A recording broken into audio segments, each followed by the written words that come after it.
Bismillahirrahmanirrahim. Assalamualaikum warahmatullahi wabarakatuh. Baiklah, di sini saya akan menjelaskan tentang materi saya yang berjudul puasa sunnah. Terlebih dahulu saya akan menjelaskan tentang apa pengertian puasa sunnah.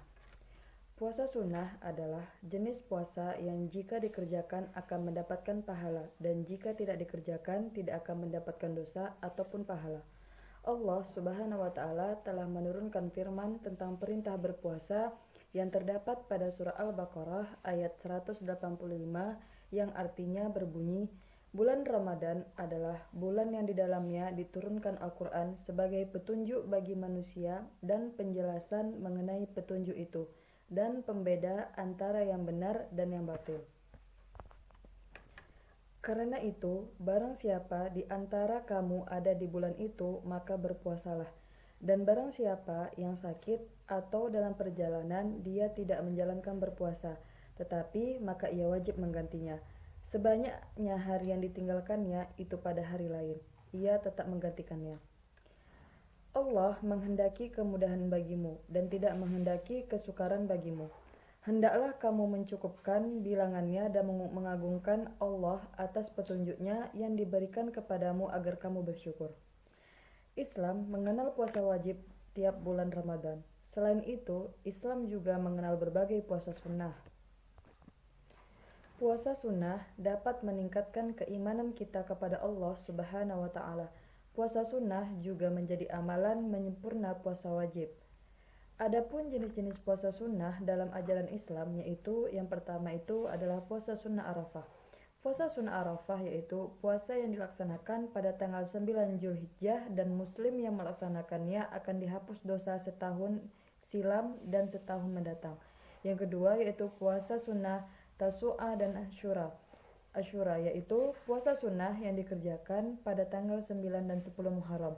Dan yang ketiga yaitu puasa sunnah Zulhijjah, yaitu puasa yang berlangsung pada 10 hari pertama bulan Zulhijjah, tepatnya tanggal 1 sampai 7 Zulhijjah. Yang keempat yaitu puasa sunnah Tarwiyah. Puasa sunnah Tarwiyah yaitu puasa yang dilakukan pada hari ke-8 pada bulan Zulhijjah. Yang kelima ada namanya puasa sunnah di bulan Muharram, yaitu puasa sunnah yang dilaksanakan oleh umat muslim selama bulan Muharram. Nah, adapun puasa yang keenam yaitu puasa sunnah Senin Kamis, yaitu di mana puasa sunnah ini dikerjakan setiap hari Senin dan Kamis.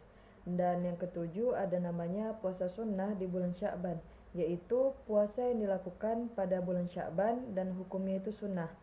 Untuk puasa sendiri bisa dilaksanakan selama bulan Sya'ban berlangsung. Kemudian ada namanya juga puasa sunnah Nabiullah Daud. Puasa Nabiullah Daud yaitu puasa sunnah seperti Nabi Daud yang dilaksanakan dengan selang-seling, 1 hari berpuasa dan 1 hari berbuka. Puasa ini sangat dicintai Allah Subhanahu wa Ta'ala. Kemudian ada namanya puasa sunnah Ayyamul Bid, yaitu pelaksanaan puasa Ayyamul Bid adalah 3 hari berturut-turut dalam 1 bulan, setiap tanggal 13, 14, dan 15 penanggalan Hijriah. Kemudian ada namanya puasa sunnah 6 hari di bulan. Berdasarkan hadis yang diriwayatkan oleh Muslim, Nabi SAW bersabda, barang siapa berpuasa di bulan Ramadan dan meneruskannya dengan 6 hari di bulan Syawal, maka seperti ia berpuasa di sepanjang tahun. Meski demikian, puasa 6 hari ini tidak boleh dilaksanakan saat lebaran 1 Syawal. Nah, adapun berpuasa sunnah yang dilakukan di luar bulan suci Ramadan tidak hanya akan menambah pahala dan ketakwaan kita kepada Allah Subhanahu wa Ta'ala, namun dengan kita melaksanakan ibadah puasa sunnah dapat bermanfaat bagi kesehatan kita. Nah, adapun manfaat ketika kita melaksanakan puasa sunnah yaitu yang pertama yaitu ada melatih diri melawan hawa nafsu. Ketika kita melaksanakan puasa sunnah, manfaatnya itu yang pertama melatih diri melawan hawa nafsu. Puasa yang dilaksanakan dari subuh hingga azan maghrib berkumandang tentu bukan hal yang mudah jika kita tidak terbiasa menahan diri. Larangan saat berpuasa seperti makan dan minum Tentunya mengajarkan agar manusia dapat mengelola emosi dan dorongan hawa nafsunya. Tentu saja bukan untuk dihilangkan, namun dapat dikelola dengan baik agar dapat mencapai tujuan hidup menurut Islam dan tujuan penciptaan manusia. Nah, adapun manfaat yang kedua yaitu mengajarkan untuk kita hidup sederhana. Dengan berpuasa, kita pun juga dapat melatih untuk hidup yang sederhana. Ketika berpuasa, kita tidak banyak untuk membeli makanan ataupun minuman dan menahan diri dari segala hal duniawi. Hal ini juga sekaligus mengajarkan kita bagaimana kita hidup sederhana di lingkungan sekitar kita yang mungkin hidupnya lebih kurang beruntung daripada kita. Nah, adapun manfaat ketika kita berpuasa sunnah yang ketiga itu agar menjaga kesehatan. Manfaat dari puasa adalah kesehatan tubuh kita itu lebih terjaga dan dapat melakukan atau detoksifikasi atau pengeluaran racun dalam tubuh. Hal ini tentu saja dapat membantu tubuh kita itu agar lebih fit ataupun sehat. Karena tubuh kita beristirahat dari segala macam makanan atau minuman yang tidak sehat serta dibatasi agar tidak banyak makan berlebihan.